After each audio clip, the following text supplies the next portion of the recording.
my name is Regitze Simonsen. Today I want to talk about veganism and spirituality. So, can you be spiritual without being vegan? First of all, spirituality, for those who don't know, I'm also fairly new at this, and before I really started to dive into spirituality, I didn't really actually know what it was.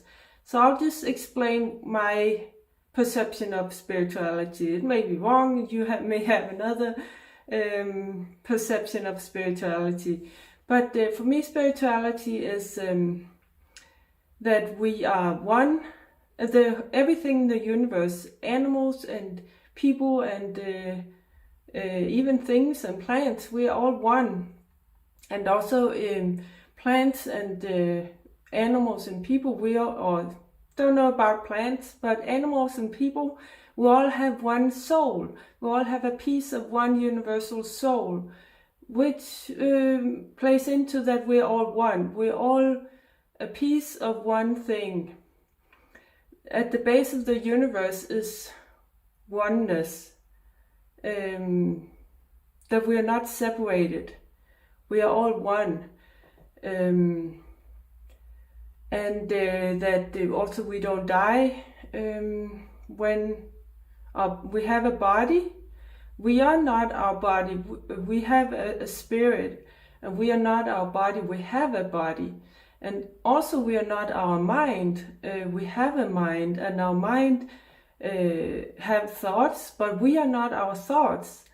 Our thoughts comes from paradigms, habitual patterns and things we have learned when we grew up, and even inherited patterns, because patterns are inherited from our parents and also from other people that we're influenced on in our environment, like our friends and teachers and people like that. So when we are all one, and then they have this spiritual ladder that of consciousness that goes from one of the lowest steps of consciousness is apathy or hopelessness, and then goes up with several steps.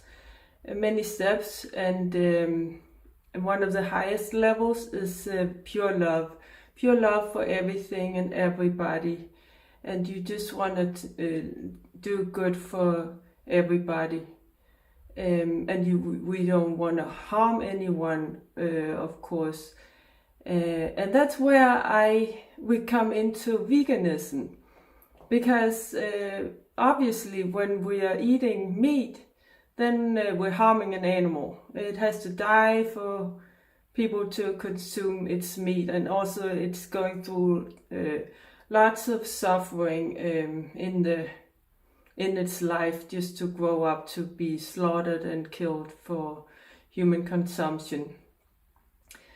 And that's where I come into that. In my perception, I don't believe that a highly developed spiritual person can eat meat. I think those things are contradictory, because of the nature of meat, that it is comes from an animal that has to be slaughtered. Just even if the animal had a happy life, just that the fact that it has to be slaughtered is harming it, of course.